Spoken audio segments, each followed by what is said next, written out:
There you go. All right, good afternoon, ladies and gentlemen. Um,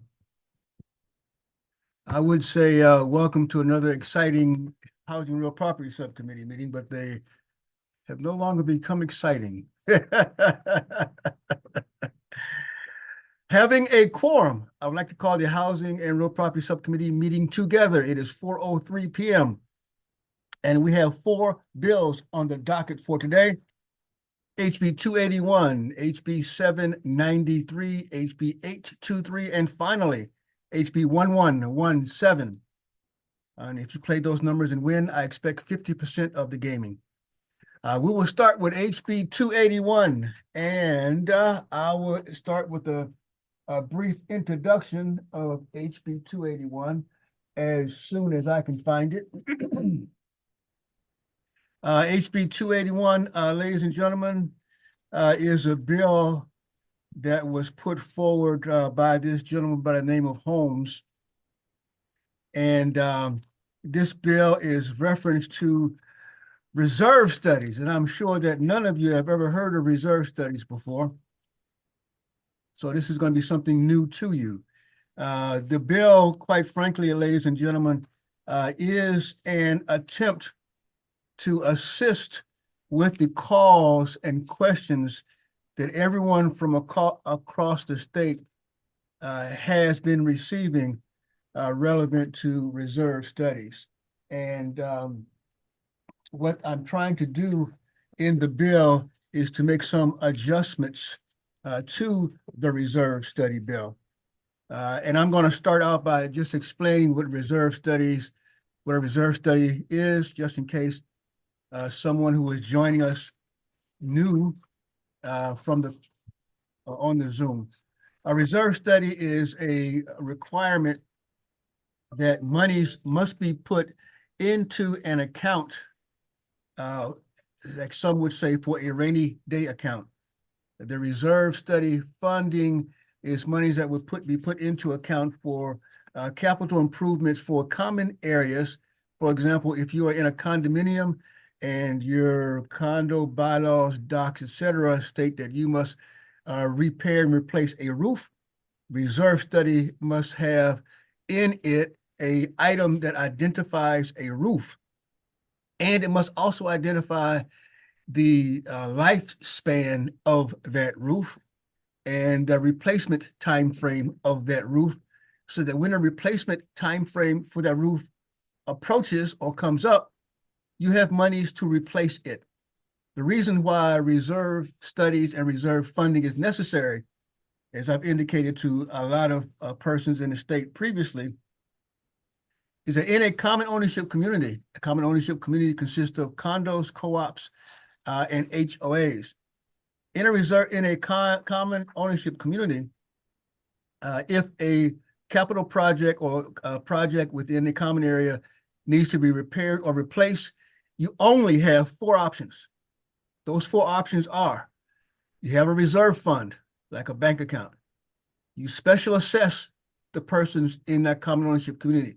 Special assessment means if the roof needs to be repaired right away, you don't have a reserve fund, then you must assess everyone in that common area, for example, to pay $15,000 within a 2-month period. That's a special assessment.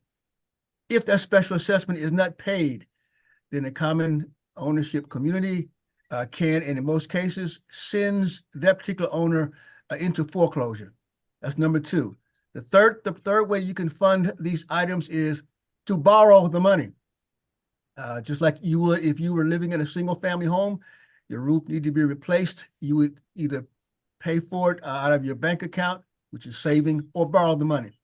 The fourth option is, unfortunately, what took place in Florida, the building collapses, or in my example, your roof collapses. Those are the only four ways that you can take care of funding the areas in a common ownership community. Now, I have amendments, and I'm going to discuss the amendments. And the amendments are basically what I'm doing is one of the amendments is, and after I finish my discussion, I'm going to have Ben go through them line item by line item in a more analytical legalese profession. What I've done is in the amendments, I've identified what an updated reserve study is. The reason why I did this, ladies and gentlemen, is because in the first series of bills relevant to reserve studies, it didn't specify an updated reserve study at all. And some interpreted that because there was no discussion about updated reserve studies, it meant that the reserve study analysts had to go out and do a full reserve study all over again. And that is that's not necessary, because in the example of a roof, the square footage of the roof doesn't change from one time frame to another. Therefore, you don't need to have a full updated, you don't need to have a full reserve study. It just needs to be updated. The other thing that we did here in the amendment was to identify that, again, emphasizing that anything over $10,000 needs to be put into the reserve study. And I did that because I don't want anyone to try to get under what needs to be capitalized and paid for in the reserve study funding. And the other thing that I did in the reserve study in this amendments, in the initial amendments, and to some misinterpretation of some of the people in the common ownership community, they misinterpreted that I needed to have, or I intended to have, full funding at every level. That is not what was intended. Full funding is just one mechanism of funding the reserves.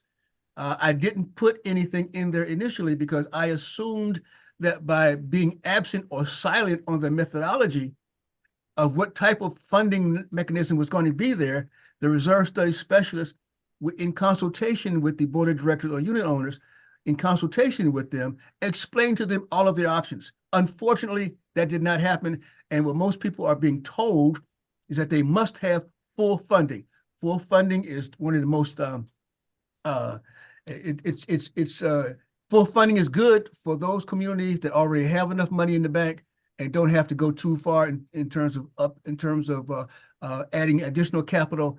But it could be egregious in terms of monies out of their pockets each and every month. So I identified the most popular methodologies of funding to be sure this time everyone understands you have options. Now, with that, Ben, if you would go through the amendments of the bill, I certainly would appreciate it. Okay, thanks, Mr. Chair. I'll pull up this amendment now.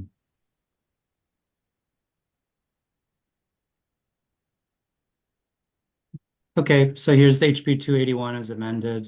Chair Holmes did go through the amendments. Most of them are clarifying amendments or tweaks. And then there's also the part about the funding plan. This is for condos, HOAs, and for cooperative housing. So you have all of the cooperative or common ownership community types. And for each type of housing, you have similar provisions.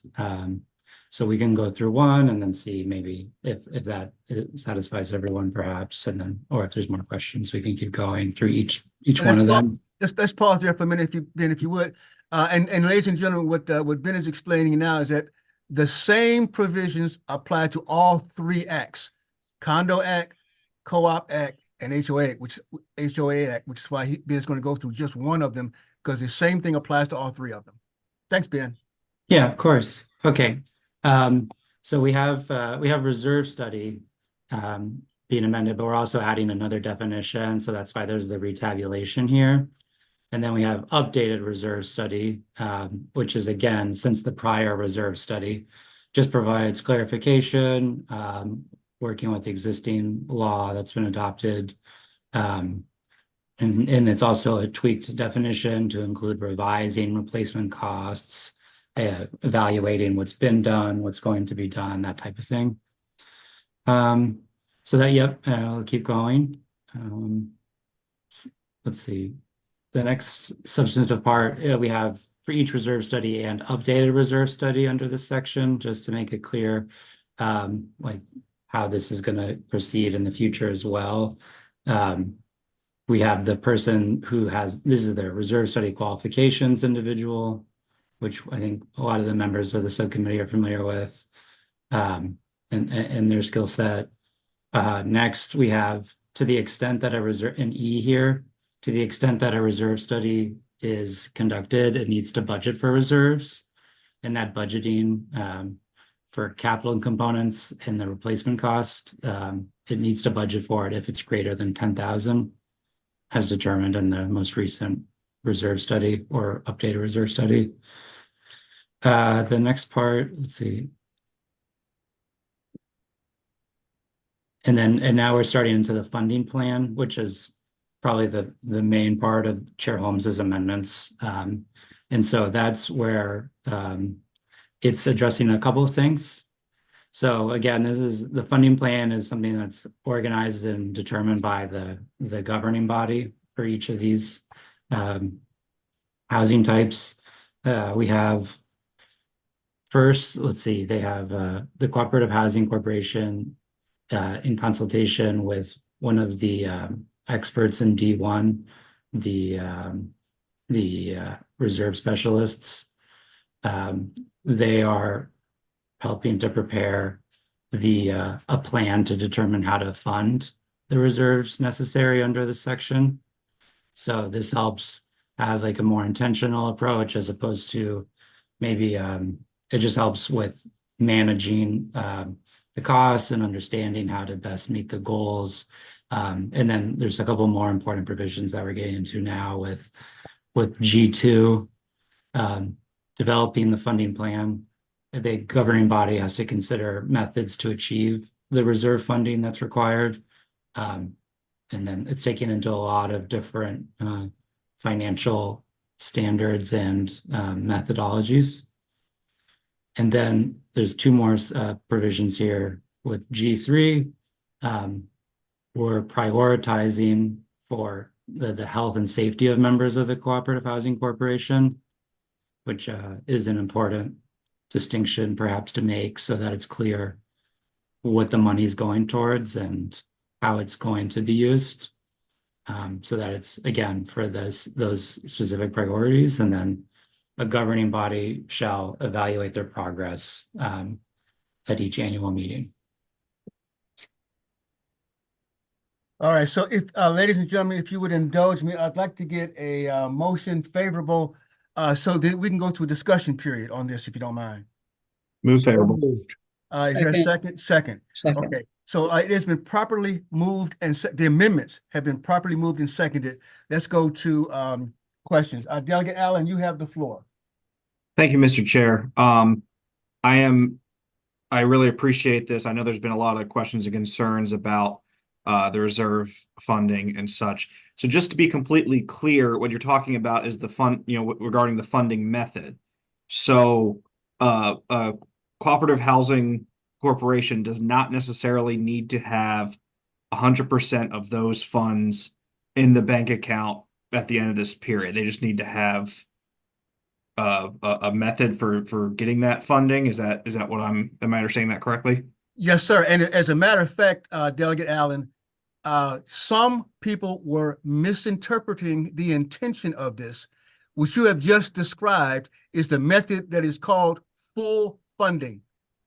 What you have just described is a method called full funding. It was never the intention that every common ownership community have that full funding method. And because it was being misinterpreted as such, I identified the current most prominent methodologies for funding a reserve study in that section right there. It was always my intent for the reserve study specialists to come up with one of these components and then to identify which one was best in conjunction with the board of directors or the unit owners talking together to figure out which one of those worked out best. So what you just described was full funding, and full funding works very well for a community that has money already in the bank. They are up to speed on what is necessary, and they can put money in. And keep it going right away because they don't have to make up anything. That is the full funding. And quite frankly, if a common ownership community does not have enough money currently in the bank, and they try to use the full funding method, by the time they get to a 10 or 15 years out, they will have more money in that bank account than necessary. Got it. Okay. Yeah, I appreciate that, Mr. Chair. 'Cause I mean, first of all, it's always good to be more specific. That's our motto around here, I know.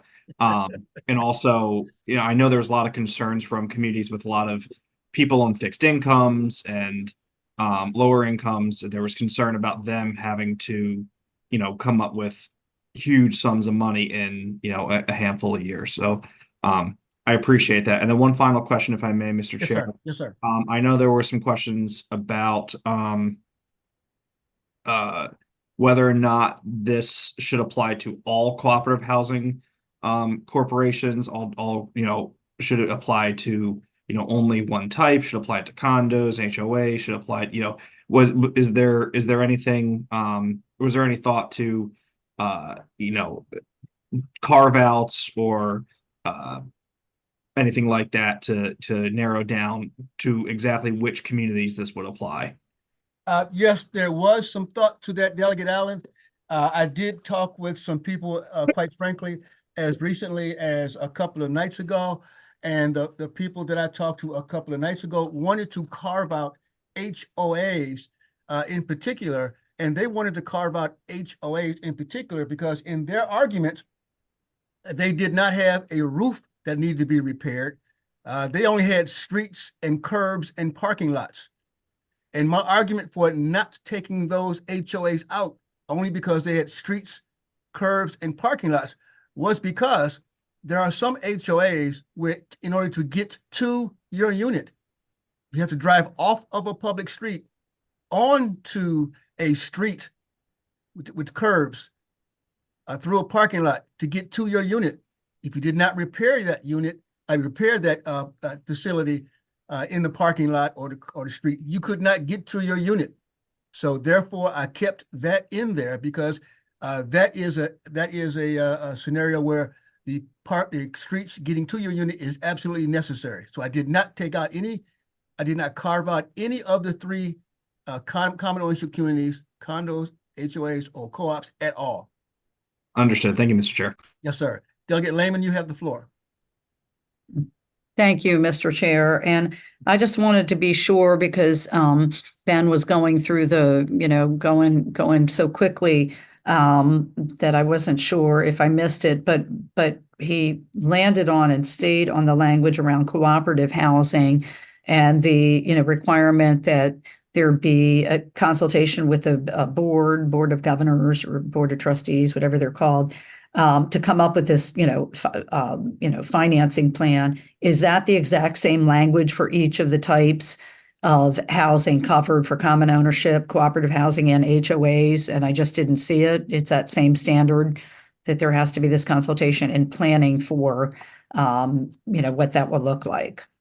Yeah, at the very beginning, when we first got started, I indicated that the language that Ben is going over right now is for condominiums only. And the same language is in all three acts. It's in the Condominium Act, it's in the Homeowners Association Act, and it's in the Co-op Act. But Okay. I didn't have Ben go through all three because it's the exact same language. Got it. Okay. And that's what I figured, but I missed you saying that. So thank you. Thanks for the clarification. Yes, indeed. Yep. Makes sense. Being Yes, efficient. Thank you, Mr. Chair. Yes, sir. Yes, ma'am. Delegate Naraka, you have the floor. Thank you, Mr. Chair. I appreciate it. Just a couple questions. My first question is, Mr. Chair, or maybe this is for Ben.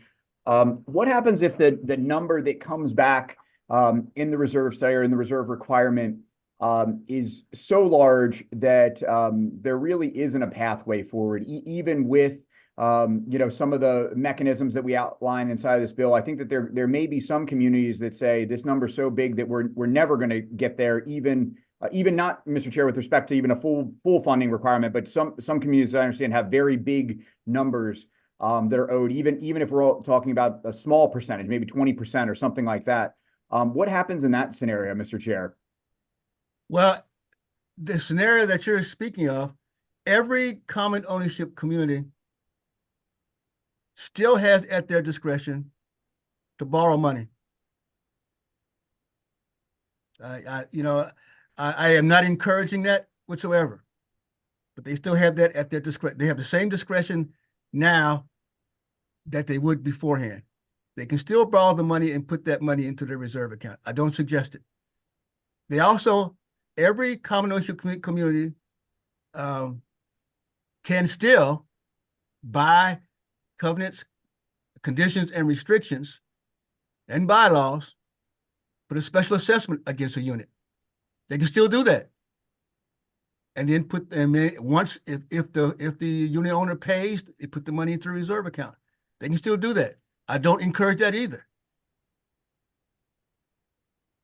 Yeah, no, and I certainly appreciate what you're saying there, Mr. Chair. I'm just worried about some of these communities that, frankly, there may be some older folks or folks on a fixed income. I don't know what the pathway is. I don't know what the answer is. I'm just kind of throwing that out there for us all to think about that.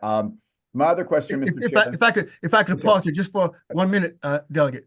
I did put forward another bill previously, HB 280. Not that I want to mix apples and oranges here, which suggested that every jurisdiction can ask every HOA or every jurisdiction can ask their county to assist in putting together a fund for them to borrow money against. That's a different bill altogether, but sure. I thought about that too. I'm sorry, Delegate Naraki. Yes, sir. I mean, and so maybe that's the solution in this case for the specific kind of problem I'm highlighting there. My other question, Mr. Chair, and I certainly appreciate your discussion about the different types of common ownership in HOAs.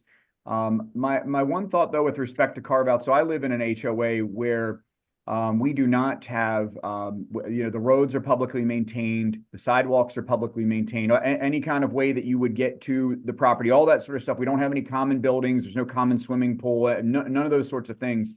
But our reserve requirement came back with our study came back with a pretty high number, and essentially we're just cutting grass in my neighborhood. I'm just kind of curious about, could there be a carve out for situations like that where you're truly talking about a community that's essentially just maintaining landscaping?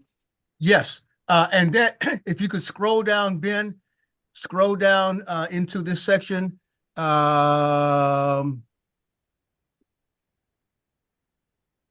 Keep scrolling. The funding plan, Chair Holmes? No, the $10,000. Right there, right there. Stop. If you see there, right there in 1I, replacement cost, if the estimated replacement cost is greater than $10,000 as determined by the most recent reserve study or updated reserve study. If you're just cutting grass, then you fall under that and you won't have to deal with the reserve study. Okay. I appreciate that. That will help answer some questions back home. You know how that is sometimes in your home neighborhood with those kinds of questions. Thank Certainly. You, Certainly. And let me tell you, I did not pull that $10,000 out of the air. That $10,000 figure is based upon national standards of the Community Association Institute. And this is what they suggested as a national standard. And so I'm using that here in Maryland as a national standard from the Community Association Institute. Thank you, sir. Yes, sir. Delegate Baker, you have the floor. Yes, I have a couple of questions. Have you talked about the cost of a reserve study? No. So I have no idea what the cost of a reserve study would be, and I know it'll have a range depending on how complex it is. So I was kind of trying to get an idea on how much a reserve study would cost. And you are exactly correct, Delegate Baker. If in the scenario that Delegate Naraki was talking about, where there's nothing but grass, obviously that type of reserve, the cost of that type of reserve study is significantly cheaper than you talking about a condominium with 12 buildings, 16 stories each. And I understand that.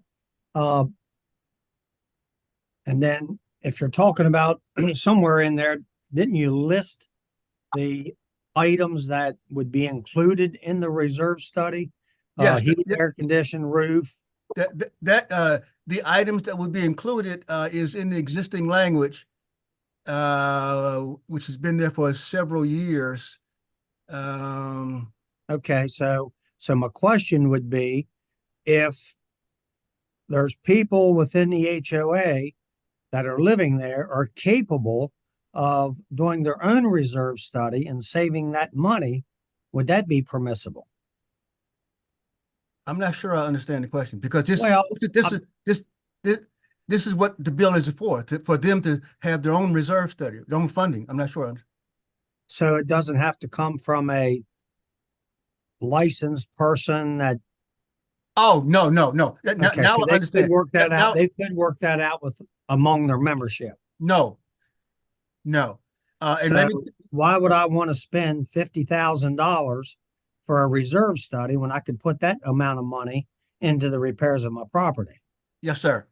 First off, I don't know where you got the $50,000 from. I just Second- don't have, I just threw it out there. I understand.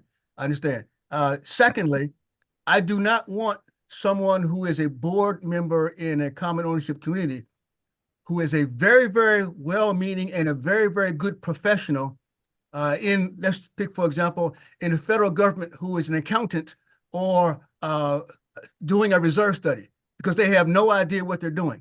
That's why I put And I wouldn't want to pay someone to do a reserve study a lot of money when I know I could be using that money in my repairs. That reserve money comes from the owners of the homes within that HOA or that condominium or whatever it might be. So, I have a little concern about that. And then the other concern, but let's additional discussion there. So what you're suggesting, Delegate Baker, is that I remove the requirements for the reserve study specialist, and I'm asking if that's the case, and why would you want that? because I wouldn't want to spend tens, and I don't have no idea on how much a reserve study would cost. Okay. I wouldn't want to be putting tens of thousands of dollars Okay. into a reserve study when I already know how old my roof is. I know how often a roof should be replaced. The same way with the heating and air conditioning equipment. I personally would feel like I have the ability to know when to replace those items. Yes, sir. And your second question? And also, well, you already mentioned it, that the communities or the counties or whatever would have the ability to figure out a way that they could make a loan. Oh, corporations. I should not have mentioned it. That's a totally different bill. I should not have mentioned that. Totally different bill. Okay. Let's stay on this bill. Okay. And then I guess my other thought is, I don't know why government is involved in businesses, in the business of these corporations and so forth. Well, That let me should explain. be- Let me explain that to you then. Mhm. Let me explain to you why government is involved in these businesses. That is Mhm. because these businesses, as you described them, were created by the covenants, the covenants, restrictions, and the very beginning of the existence of this. And they were Mhm. created, and people bought into them Mhm. after they were created. So they were created at the very beginning, Mhm. okay, by the plats and by the deeds, and they were all created this way. And they were created by state law. So after it was created, then someone came out and said, hey, I like that condominium. I'm going to buy it. They had to sign a document that Mhm. said, I know that this is a condominium. I have a copy of the bylaws in my hand. I therefore agree to it. That's why. And within that agreement, shouldn't there already be information or a contract that you agreed to that you would be making payments towards the improvements of your infrastructure within No. that? No. So again, I Irish- just don't understand why it would be government's business to help them figure out all of their issues. And that's just me. Okay, I understand. Okay, thank you. You're welcome. Any other questions? Yes, Delegate Allen. Thank you, Mr. Chair. Sorry, it's I'm still thinking too. So again, for as far as the funding sources and all go, and I know we had talked about other bills, and I don't want to muddy the waters here. But say a community needed to have so much money in their account and they got to a point where they had half of it in their reserve account. Would a line of credit for the other half, not so much taking out a loan, but having a line of credit already established or open with the financial institution, would that suffice? Or what I just want to make sure I understand the limits of the options. And to tell you the truth, Delegate Allen, I'm a little bit leery into breaching into that area, only because I am not an accountant, nor am I a reserve studies specialist. Right. And that is exactly why I put these conditions there, so that they could discuss that particular point with their reserve studies specialist. Okay, I understand. Thank you. Yes. Any additional questions? Okay, we're on the amendments. All in favor of the amendment signify by saying aye. Aye. Any opposition of the amendments? That's great. So all the amendments have been passed on the bill as amended. Is there a motion, please? So Move the moved. bill. There's Second. a motion and a second on the bill as amended. All in favor of HB 281 as amended signify by saying aye. Aye. And the opposition? No. Thank you very much. So HB 281 will receive a favorable report from the Housing and Real Property Subcommittee. We'll now go to the next bill of the day, which is HB 283. Is that numerical order there, Ben? Is that 793, Chair Holmes? Oh, 793. Let's go to 793. Well, I've got paper all over the desk here. HB 793, ladies and gentlemen. HB 793 is a bill that is requiring training of board members. And I'll explain to you why this bill is probably going to be one of the most important bills that come through for the common ownership communities. As I have traveled across this entire state, and I mean it literally that way, one of the things that has continued to come up is that board members are not trained, and they do not necessarily understand the rules and regulations of the state law. Or do they recognize or understand what needs to take place in terms of being a board member?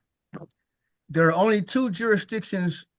There is only one jurisdiction in the state right now that requires board members to be trained. That is Montgomery County through the Montgomery County CCOC. The Prince George's County CCOC does offer training, but it does not necessarily require that the board members in that particular jurisdiction be trained. Montgomery County, however, if you are a board member, you must have training, and the training has to take place within a specific time frame after you become a board member.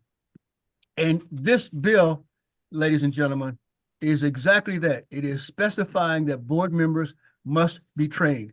And I would suggest to you all that when this takes place, a lot of the questions that all of us get are probably going to be reduced because of the training that they receive. Now, I do have an amendment on this bill, and that one amendment is only because the declarant or the developer does not need to take this training, because they're taking the project from the very beginning through the time frame where the lot owners and the unit owners take over. So Ben, if you could explain the amendment, I'd appreciate it.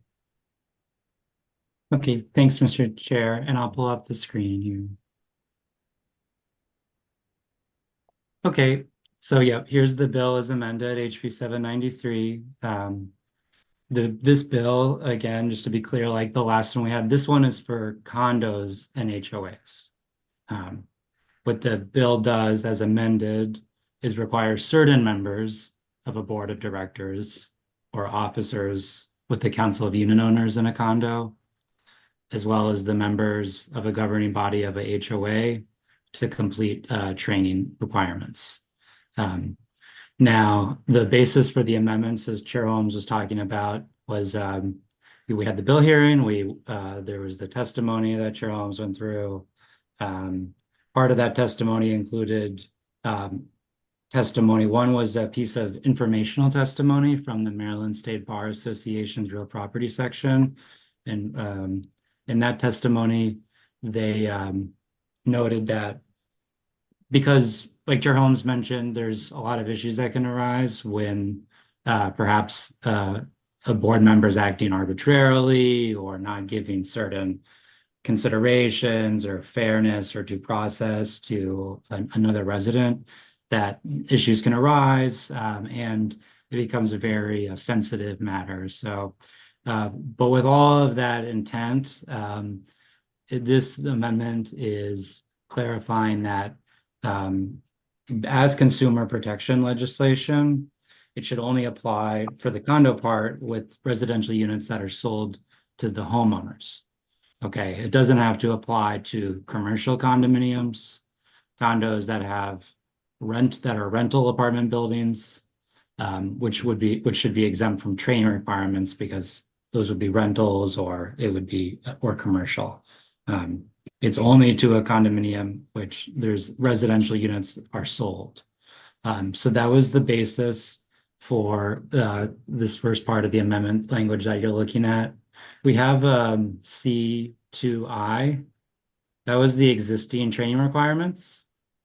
The C1 sort of like goes on top of that and makes it clear that this is pertaining to for condominiums composed of residential for sale house or consumer realty who serves after a meeting required. And then D16 there, that's a reference to the formation of the board of directors. And then here's when C2I, we have it's each member of the board of directors or the officer of the council of unit owners have to complete a training curriculum. And then there's a similar provision for HOAs. Thank you, Ben. To get the discussion started, can I get a motion and for we get into discussion period? So moved. Is there a second? Thank you Second. very much. We are the amendment has been properly moved and seconded. Is there any discussion on the amendment? Seeing none, all in favor of the amendment signify by saying aye. Aye. Aye. Any opposition of the Aye. amendment? Seeing none, can I get a motion on the bill as amended?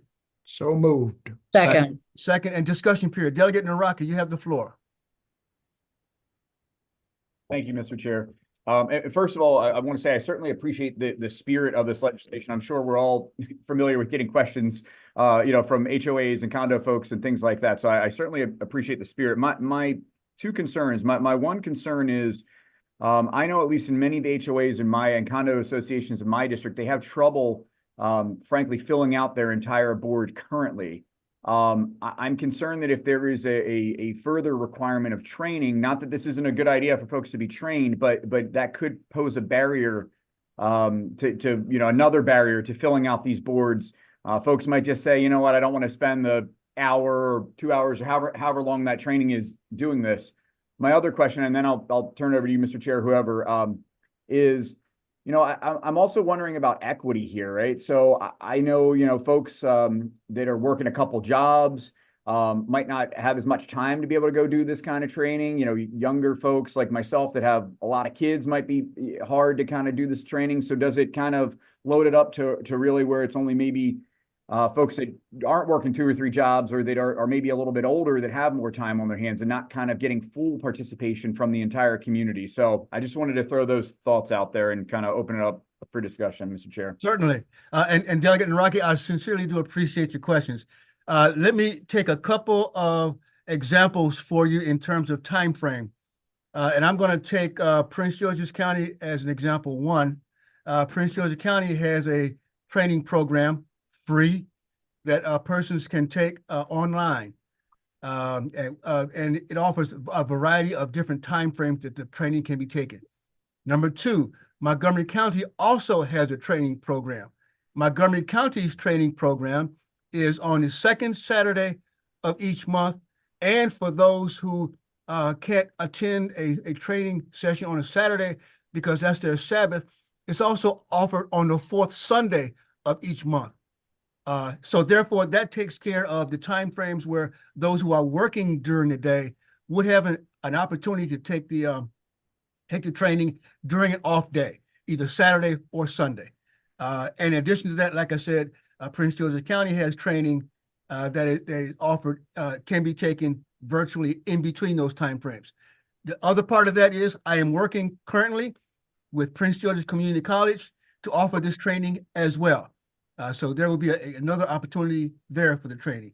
The first part of your question was trouble filling out the board members with an additional burden. I agree that it might be. I agree with you 100%. But having persons trained, in my opinion, outweighs the burden of having them trained. And I have thought about this for a long period of time. And in my opinion, and others throughout the state, the burden of taking the training versus the burden of putting an additional requirement on those who are non-trained, this is the way that I've been advised to go by multiple members across the state. Thank you, Mr. Chair. Are you finished, Mr. Delegate Naraki? Yes, sir. Thank you, Mr. Chair. Thank you, sir. Thank you, sir. Delegate Boyce, you have the floor. Thank you, Mr. Chair. I want to say thank you for bringing this bill because more often than not, I find that most people don't engage because they're not sure of how to manage or be on a board. They don't know how, they don't know the rules of engagement. And so I think this is certainly necessary. And I think this is certainly applaudable because at least folks can at least be trained to know what to do and how to participate. And if they decide that they don't want to participate potentially, then they would at least know what it entails. But I think more often than not, one, people don't know what some of this work entails. And there are people who want to do this work who need to kind of know what it entails and know that they can do a good job. So thank you for bringing this bill. I look forward to supporting it.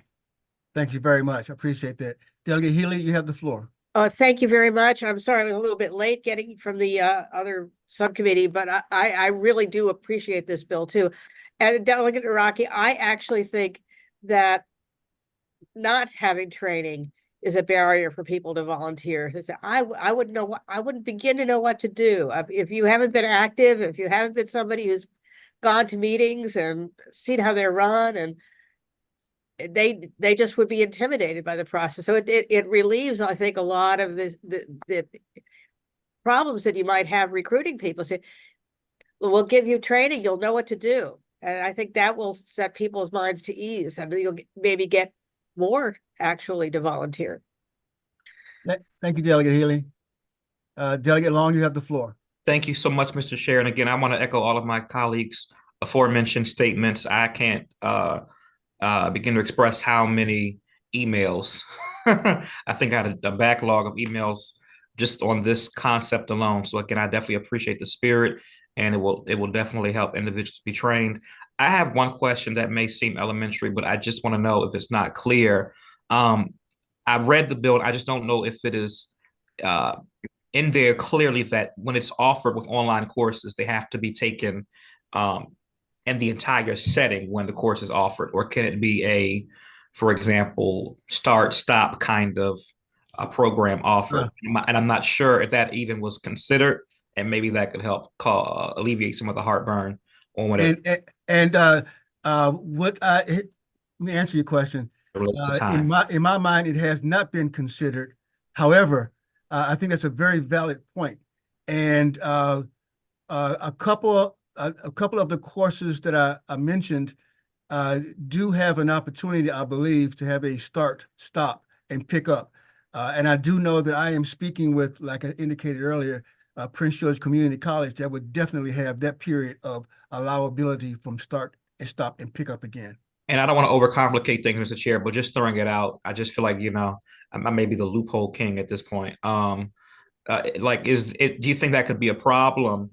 Would that need to be clearly spelled out in the bill that if you are doing a start or stop, that certificate needs to be, or some kind of hard date on when you need to be finished by, or just wondering. What I would do is remain silent on that and leave that up to the individual organizations that are doing the training. Yes, sir. Delegate Baker, you have the floor. Yes, sir. Thank you, Mr. Chair. On line 4 there, it says for the purpose of requiring each member. Throughout the discussion here, I've heard the word recommending, offering. So is this going to be a required course, or is it going to be a recommended course? Required. Okay, and then so what happens if a member of the body joins the board of directors as an officer or what have you, and that whole board is okay without them, the new member, without them not taking the course?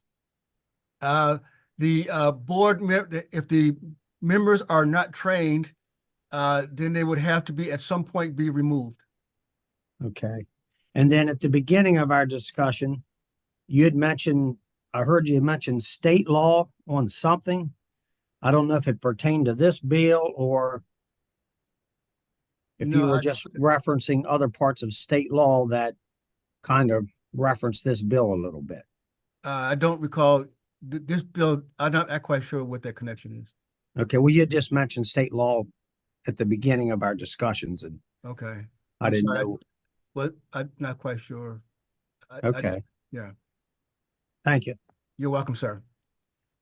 Okay, and in point of order, I think we have a motion in a second. Do we not, or do I need to call for one? I kind of lost track. Did we get a motion, do you think, Ben? Let's do it this way. Can I get a motion? I think what we do is we got a motion on the amendments and a second on the amendments. All in favor of the amendments signify by saying aye. Aye. Aye. All opposed to the amendments, raise your hand. Seeing none, the amendments have been taken. All in favor, motion on the bill as Move the amended. bills amended. Thank you. And a Second. second. All in favor of HB 793 as amended signify by saying aye. Aye. All the opposition, raise your hand or say aye. No. The bill HB 793 received a favorable recommendation from the subcommittee. We'll now go to HB 823 or 832. 823. HB 823. HB 823, ladies and gentlemen, is a bill that we heard, which is talking about fire alert systems, fire protection systems in a community, in a apartment complex primarily. And we heard in our testimony in the committee, full committee, we heard some devastating testimony. And this bill 823 is in an attempt to rectify some of that circumstances that took place in a particular unit, apartment complex. Now, based upon the discussion that was heard in the full committee, there was a couple of amendments put forth by the sponsor of the bill to take care of some of the more onerous portions of the requirements. And what I would like for Ben to do is to go through the amendments of this bill 823. Bill, Ben, you have the floor. Okay, thanks, Mr. Chair. So the amendments are up. These are the finalized amendments that are from the sponsor's office. The amendments address the testimony, and the sponsors advise that it resolves the concerns presented by the advocate testimony. At the bill hearing and in the floor system, there was testimony from AOBA, Maryland Realtors, and other groups. And the bill, it still relates to fire protection, fire safety, but it covers a lot of different areas, sort of like an omnibus bill in that way. And so, yeah, we can go through the amendments. Please do. Yeah, thank you, Mr. Chair. And then how they, how those address the concerns and what's changed. And so, yeah, the first part of the bill was regarding smoke detectors and smoke alarms. As you can see right now, and the first part, section 9102 of the public safety article was for, it struck the language that required the installation of NFPA 72 smoke detection equipment in residential rental high-rise buildings. And that was based on testimony from MMHA and AOBA, who were opposed to the NFPAs. They both made the argument generally that it was going to be extremely difficult and expensive. The cost would exceed $1 million. And they recommended studying this requirement in the work group that comes later in the bill. So, and then there's a second part of testimony that Montgomery County, the Montgomery County executive gave, that it should be July 1, 2025 to allow for implementation. So in light of that testimony, the language has been altered now and amended. So now that it's just smoke detectors installed in accordance with location and spacing requirements established by the NFPA in interior corridors and high rises. So that was my understanding is the ultimate outcome of discussions between the sponsor and the advocates on that point. Let's see. The second part I would add is for B2II. That just states that they can't require any kind of full or greater upgrade beyond the permit request to meet the requirements of this section. The next part of the bill is about notification for people who are deaf or deaf-blind or hard of hearing individuals. The bill is drafted, prohibited the landlord from requiring that deaf or hard of hearing tenants pay for the installation of a notification appliance. The Maryland Realtors, in their testimony, were opposed to 3 here. However, in discussions with the sponsor, they advised that although it's a cost, their understanding is that it was not particularly prohibitive or particularly costly. So that was their position on that. The next part of the bill is section 9403, and this concerns notice for high-rise buildings about that the building does not have certain fire protections. So when the only thing that's changed was they moved the year back again to July 1, 2025, January 1, 2025, that the high-rise buildings, until they're protected by a complete automatic sprinkler system, they need to include in a lease agreement conspicuous notice indicating that the building is not protected by a complete automatic sprinkler system. There's also a statement in C1 up top here that the notice has to be posted in the building. And then this goes into the specific terminology of how the notice in the building is to advise residents. Let's see here. The next part of the bill is section 9405, and this is about fire safety instructions. So you can see here there was Maryland Realtors requested that this be limited only to new tenants and not every 6 months. However, the outcome of conversations, I'm not sure what the exact position of Maryland Realtors is now, but this has been revised to existing tenants every 2 years are receiving fire safety and building evacuation information and instruction. Okay. The smaller provision 9406 here is that the high-rise buildings be equipped with escape lighting consistent with NFPA standards for common means of egress. And my understanding is there was no objection in any testimony on this provision of the bill. Next, we turn to a tax section, and that's why the bill is jointly assigned with Ways and Means. My understanding is that Ways and Means is fine with this provision and they don't have any issue with it. This provision is a tax credit, though, for the building owners who are making fire safety improvements. And then last, we have a work group on work group to develop fire safety best practices for pre-1974 high-rise apartment buildings. The work group is they have the composition here that's unchanged.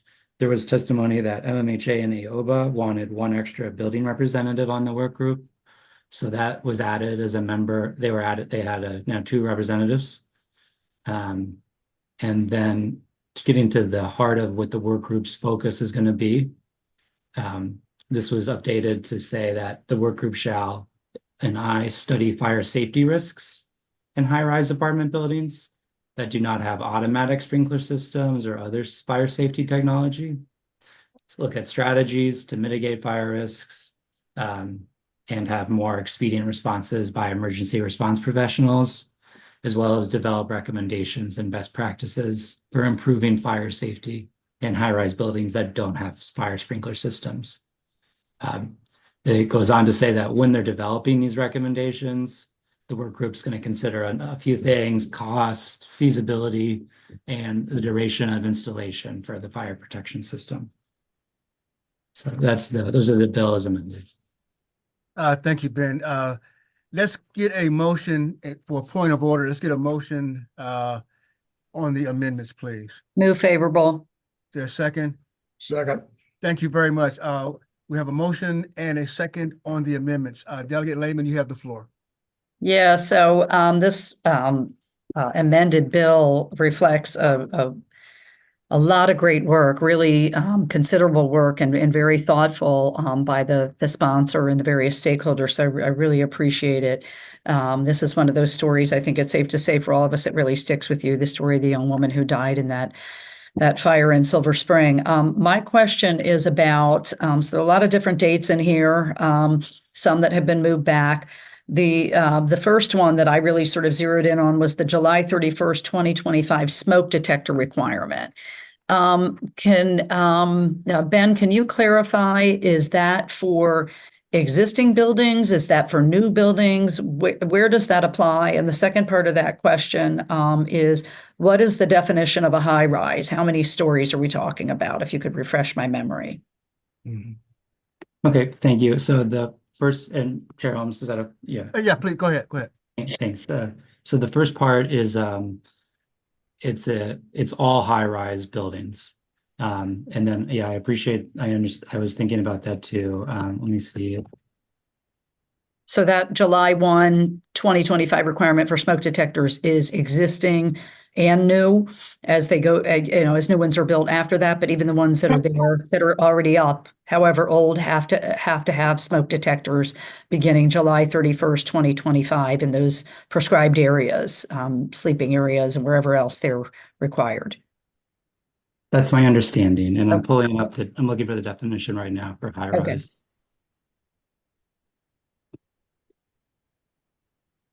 Might take me a second, Chair Holmes. Oh, sure. Sure. Okay.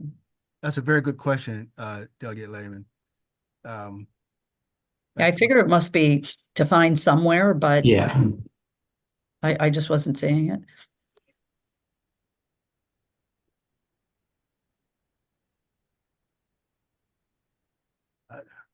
I see someone here. Brian, who is Brian? Anlu. Mr. Chair, Brian Anlou with AOBA. I can answer that question if you'd like. Oh, sir, but high rise?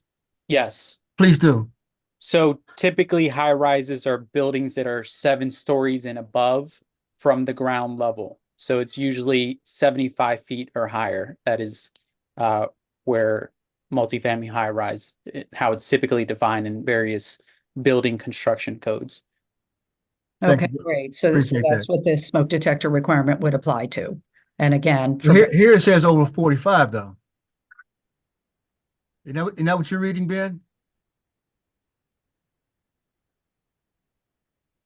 Oh, maybe not. Let's see. Let's get additional discussion and make sure we get the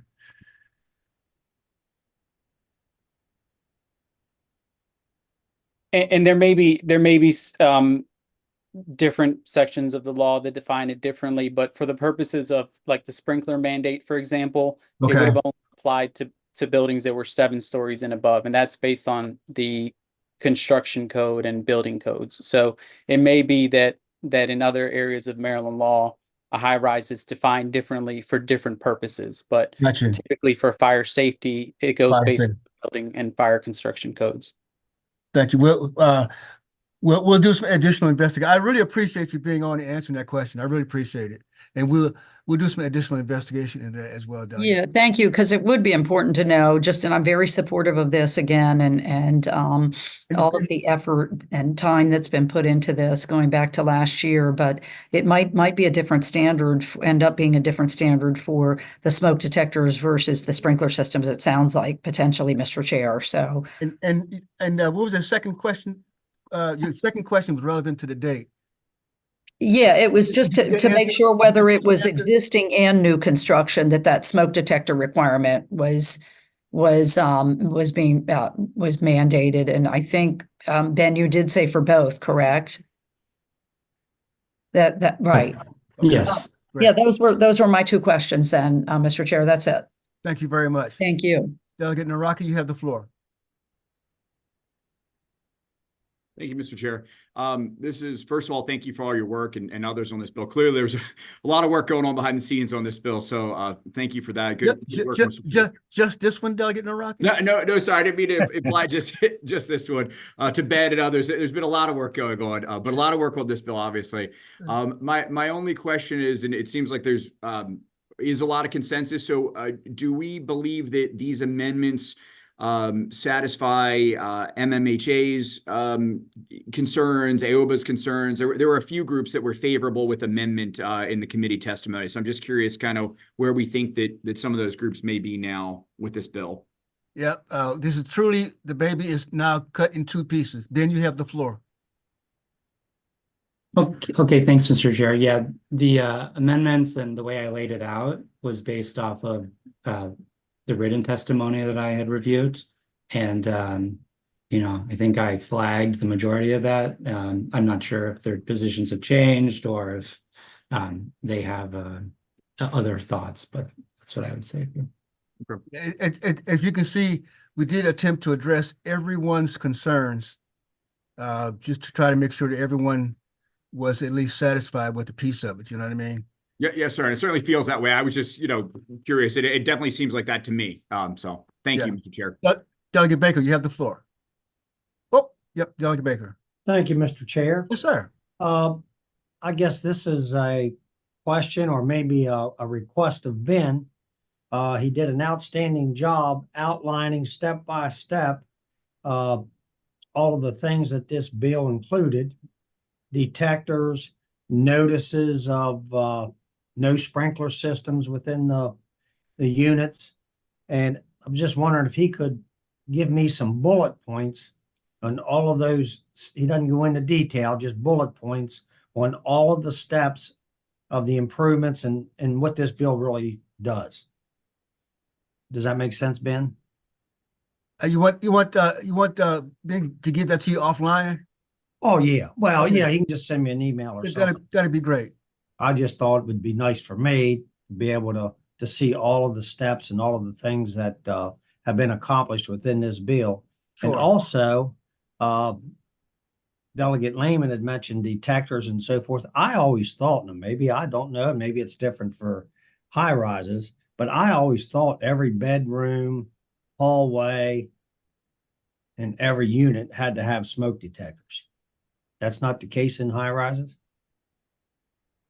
I don't know the answer to that. I don't deal in high rise. I'm just asking. Yeah. We can get some additional information on that when we start peeling back the onion relevant to the elevation above the surface, et cetera. That's all I needed. Thank you, sir. So we have the amendments in front of us. Any additional discussion on the amendments? All in favor of the amendments signify by saying aye. Aye. Aye. Any objection to the amendments? Seeing none, the amendments pass. On the bill as amended, we have a motion. Move favorable on the bill as amended. Second. And there's a second. Any discussion on the bill as amended? Seeing none, all in favor of HB 823 as amended, signify by saying aye. Aye. Aye. Any opposition? Seeing none, Great HB bill. 823 will receive a favorable recommendation from the Housing and Real Property Subcommittee. And ladies and gentlemen, we are now on the last bill of the day. And what we are going to discuss next is HB 1117. And HB 1117 is a bill relevant to failure of repair serious dangerous defects in a tenant scenario. There are, Delegate Baker, could you lower your hand for me, please? Lower your hand. Lower your hand. Your digital hand. Lower your hand, Baker. Just so you don't confuse me. I don't think he knows how. That's okay. There you go. So HB 1117, HB 1117 is a bill that talks about eviction. It talks about abatements and in escrow amounts, not in apartments, but those kinds of units. What takes place when you go to court and rent court escrow, and it lays out a very specific methodology in terms of complaints by the tenant versus landlord, and it goes into some very specific detail. And you all heard the testimony in E&T, which was very elaborate. And we do have amendments on this bill as well. And what I'm going to do is have Ben go through the amendments on HB 1117. Ben, you have the floor. Okay, thank you, Mr. Chair. Let me pull the amendment out.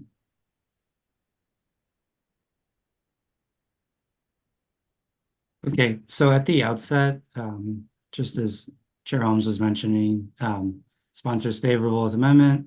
There's no fiscal impact. It's cross-filed with Senate Bill 946. The bill is about landlord and tenants. It's about, for those tenants, threats to life, health, or safety for tenants. There's two main sections within the bill. That includes rent escrow, all right, which some people may be familiar with, but that is rent moving forward, actions for rent escrow. And then there's also warranty of habitability, which is rent looking backwards, and that's rent that has been paid. At the request of the Chair Stewart, Chair Stewart sent out a helpful primer perhaps on the bill as well a couple of days ago. But let's see, let's go into the amendments. So for 8211, this is for, let's see.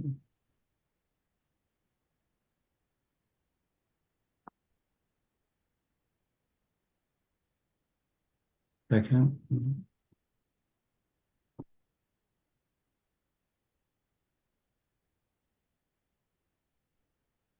So the first part is for rent escrow in 8211. This concerns, again, like I said, rent moving forward, and it relates again back to circumstances when the the life, health, or safety of the tenants is being compromised. It's a pretty exhaustive bill, and there's some reworking based on what the judiciary was hoping to do with separating the rent escrow action and warranty of habitability. So that's like another basis for a lot of the edits you're going to see. My understanding is that the rent escrow and warranty of habitability were a split just so that it's easier to follow, and that one of those actions was warranty of habitability was separated from rent escrow because of concerns that it wasn't always being enforced in common law. So having it reduced into statute the way it is now is going to be able to do that. But one of the first big amendments to the bill is addressing a concern about joinder, and this is the case for both the rent escrow and warranty of habitability actions. So the bill is drafted as that multiple tenants can join as plaintiffs in an action. However, the court can order separate trials or issue any other order necessary to prevent delay or avoid prejudice. So it's sort of like a balancing act, perhaps, of the two interests there.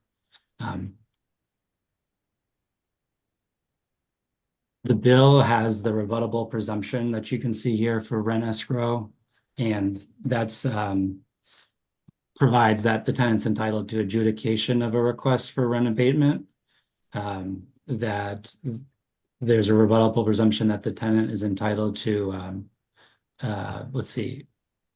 the tenant is entitled to abatement of prospective rent and may not be required to pay into escrow more than 50% of the amount of rent due required by the lease.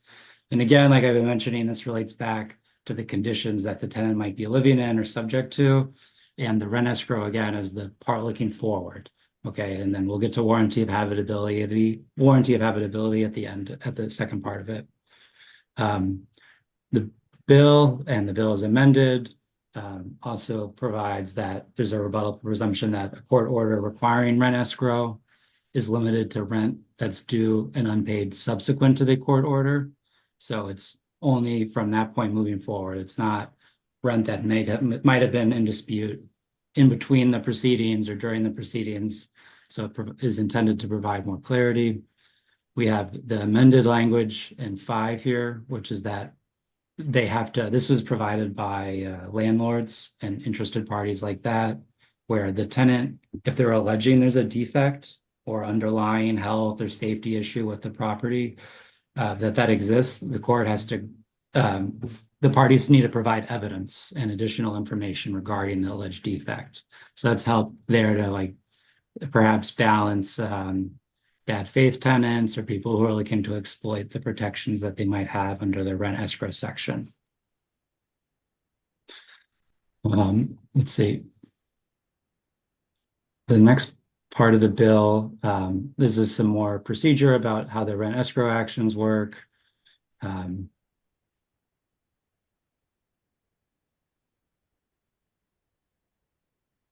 If a court, for subsection O there, if a court orders any relief to a tenant under this section, they can recover attorney's fees.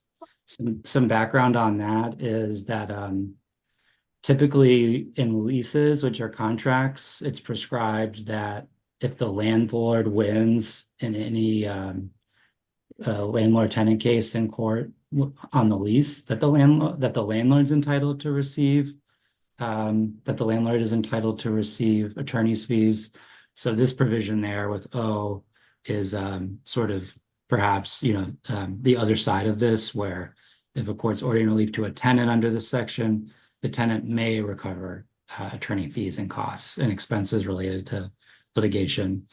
Delegate Stewart mentioned in their email, and you can see it here, is this mold assessment language is being struck. That was taken out for a couple of reasons. I mean, there's a lot, there's a lot to get into about just that part of the bill, but there's an ongoing study right now about mold that should be out soon. And there's also some case law on whether mold already qualifies as such, and those types of things. So just one thing while we're talking about mold. Next, we get into the warranty of habitability section, which is a section 8212 here. And we have the amended language is saying that, and this again, there's probably a lot of like reworking and striking language you're going to see because I don't know how, sometimes it happens where one section of the code just starts out and keeps getting jammed with more and more substantive provisions. And this is supposed to help with understanding it as well and sort of separate the two actions so it's more clear, especially what I was talking to everyone about with the timelines, rent escrow being forward, habitability being in the past. So they have the definition there that is a hazard or serious substantial threat to life of occupants of the dwelling unit. When the lease is offered, the landlords are warranting that the dwelling unit is fit for human habitation in subsection C there. The warranty of habitability under the section. The warranty of habitability exists at the beginning of the tenancy and throughout the term. We have some notice provisions here about how it's going to be if the tenant, in order to receive the remedies, the tenant has to notify the landlord of the existence of the defects so that there's a record and that there's procedures in place to ensure this happens in an orderly fashion. Let's see. After the landlord, if the landlord, as you can see in G, if they've breached that warranty of habitability and refused to make the repairs that they were notified about, the tenant can then bring an action for damages in the abatement of rent, and they can refuse to pay rent and raise the existence of the asserted defects as an affirmative defense. Let's see. So this is part of the existing bill language. And then again, there's that struck language relating to expenses for mold assessment at the residence of the tenant. All right, ladies and gentlemen, as a point of order, if I could get a motion on the amendments, I'd appreciate it, so we can go into a discussion phase. Move favorable on the amendments. Thank you. Is there, and Second. I heard a second.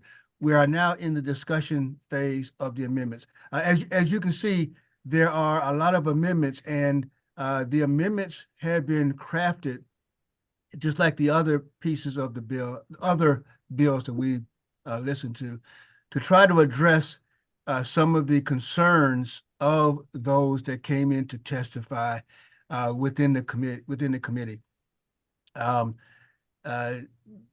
I do believe that Ben, I want you to expand upon this. I do believe that everyone's concerns have been addressed at some point. Ben, can you expand upon that, please? I'm not sure if everyone's concerns have been addressed.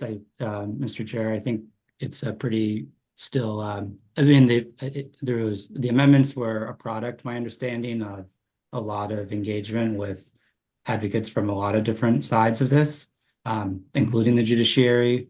And I think that was another big consideration in addition to landlords and tenants, also the judiciary's interests in this. Right. So, well, maybe I should have been more specific in my specificity about being addressed. They've been discussed. I didn't mean to imply that they had been adhered to. That's what I meant. They had been discussed. Yeah. And my understanding is that the judiciary is now neutral, so on the bill. Right. As part of our point of order and discussion, Delegate Baker, you have the floor. He never removed his hand. Oh, I'm sorry. Barry, Baker, do you know what a hand looks like, Mr. you know what an ugly face looks like? Yeah. I'm looking at myself every day. All right, gentlemen. All right, gentlemen. Okay, just a couple of quick questions here. Yes, sir. So Ben had referenced or had mentioned about other tenants can join in and put their monies in escrow and so forth. Yes. But in order for a tenant to be able to participate and put their money into the escrow, they have to have concerns with their unit also. If they're living in That's correct. perfect unit that needs no repairs, they can't participate, correct? Or join in? That's a very good question. 'Cause I Delegate wouldn't think they Baker. should be able to. Let's see That's just me. the language here, Ben. Yeah, it's in 2I there, Mr. Chair, and I can comment on that. Please do, please do. Okay.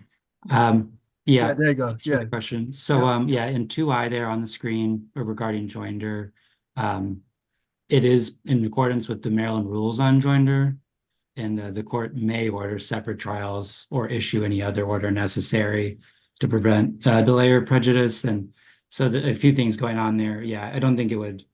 It's just like with any sort of matter, you can't join if you don't have a nexus. Yeah, yeah. Okay. And then the other thing that I had, when you're talking about mold and things like that, and I thought you said that was actually removed, but Correct. If the damage was created by the tenant, that wouldn't qualify either, would it? You're also correct. Okay. And there's language in here too, Ben. Could you pull that up to show what that language is as well? Right now, Ben is showing you where the mold has been removed from the bill. You see that, Delegate Baker? Yeah, you told, Okay. I saw you mention that, but I mean, as far as damages and things, Yes. if they were created by the tenant, Yeah, that is also in the bill in terms of tenant causing the damage, tenant and family members, et cetera. That is also in the bill. so then they wouldn't qualify. And that's part that we part of the court process. Can you pull that up, Ben? It's in there somewhere. Yep, I'm looking for that. Yeah. Yeah. Let's see here. One moment. Take your time, Ben.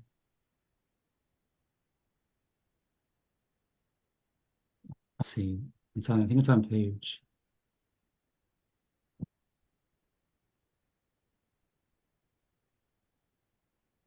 It is a sufficient defense to the allegations of the tenant that the tenant, the tenant's family, their employees, assignees, guests have caused the asserted defects or conditions.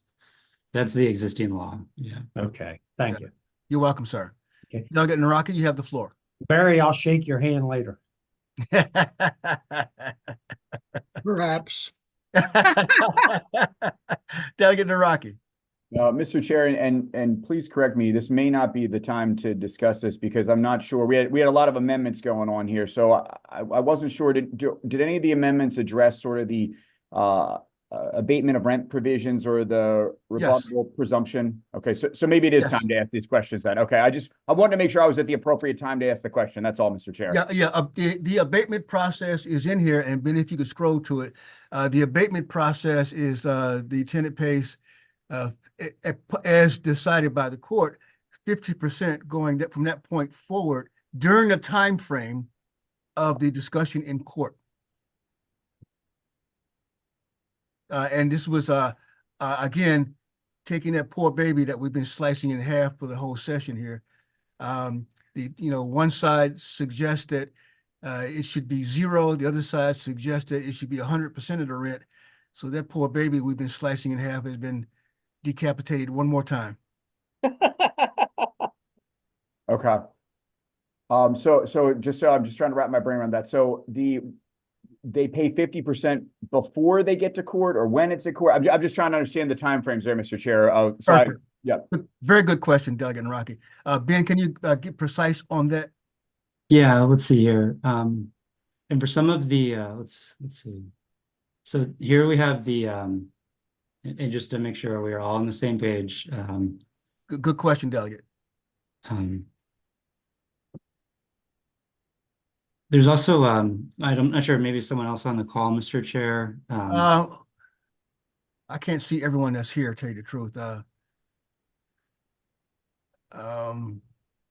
can't see it. Let me see here.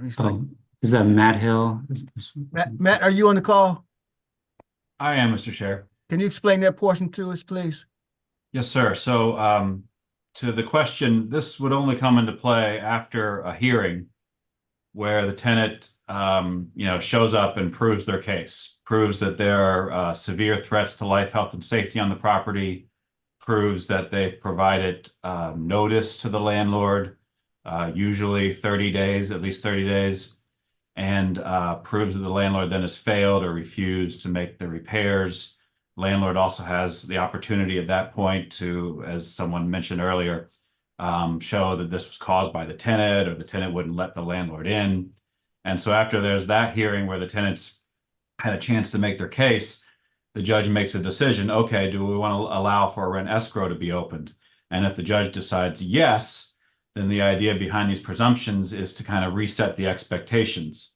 And so in order to get into that escrow, the tenant's going to have to pay rent at a reduced rate going forward until the repairs are made. After the repairs are made, there's a provision in there that says that this reduction is without prejudice to the final disposition of the case. So the court can go back and decide, okay, here's how much money I think each party should get. But the intent is to increase the accessibility of the process to tenants so they can get those repairs made. Because right now, at least according to the Baltimore Sun article, tenants are only getting some sort of rent abatement in about 6% of cases. And in our experience, a lot of these cases get dismissed at the very outset because the tenant may not have every penny that the landlord claims is due and owing at that first hearing. Yeah, but the part that Delegate Naraki is asking about is in terms of the escrow monies. The 50% is only being allowed for the time frame of the decision-making process of to whom is at fault, not for the life of the term, just for that one specific, just for that time frame. Is that correct, Mr. Hill? Yes, and the tenant would have to prove that the landlord's at That's fault right. before That's right. that even Before comes the- into play. Yeah, before that takes place, right? Correct. Does that answer your question, Delegate Naraki? Yes, that does answer that question, Mr. Chair. I do have one other Oh, question. sure. Take your time. Take your time. Okay, so this would be on the rebuttable presumption part. I'm not sure if we had any amendments dealing with that part of the bill. So that's why I was making sure I was on the right time here to ask questions about these various things. Sure. Go ahead. Okay. I'm just curious. I mean, to me, with respect to that part of the bill, it feels as if we're stacking the deck a little bit and allowing for a rebuttable presumption and placing the burden of proof on the landlord. So I'm just curious what the thoughts are of that. Can a judge kind of figure that out now, one way or the other? Right. So I'm sorry. Can I answer that, Mr. Chair? Go ahead. So the intent is the tenant's already met their burden of proof, right? Again, they've shown defects, notice, failure to make repairs. It's not their fault. And this is actually modeled in some ways on something we already have in Baltimore City right now, which is that at that point, the burden should shift to the landlord to show cause as to why there should not be an abatement. And that's a really important prep because again, the tenants met their burden of proof. Let's shift it over to the landlord to say, okay, why shouldn't there be an abatement here? And so that's the intent here, is to create a presumption. Landlord could meet that presumption. This does not remove the discretion of the court, doesn't it doesn't stop the landlord from saying, no, they shouldn't get an abatement. Here's why. And the judge can then make the decision. But again, the idea is to reset the expectations here to let tenants get their foot in the door and let those repairs get made through a rent escrow process. Does it answer your question, Delegate Naraki? Yeah, thank you, Mr. Chair. Fantastic. Any additional questions on the amendments? Hearing none, all in favor of the amendment signify by saying aye. Aye. In opposition of the amendments? The amendments pass. On the bill as amended, do I have a motion? Move favorable. Second. We are now in the discussion period on the bill as amended. Any discussion? Hearing none, all in favor of HB 1117 signify by saying aye. Aye. All in opposition? No. That's 1-2. All right, thank you very much. Ladies and gentlemen, that's all for today. We will also have another Housing and Real Property Subcommittee meeting on Friday. So Okay. stand by. I know you all significantly enjoy seeing my face, and I don't want to deny you, so you shall see me on Friday. Enjoy the rest of your day. Thank Good night. you. Thank you. Good work. Thank you. Good work. Bye-bye. Thank you for a great meeting. Arrivederci.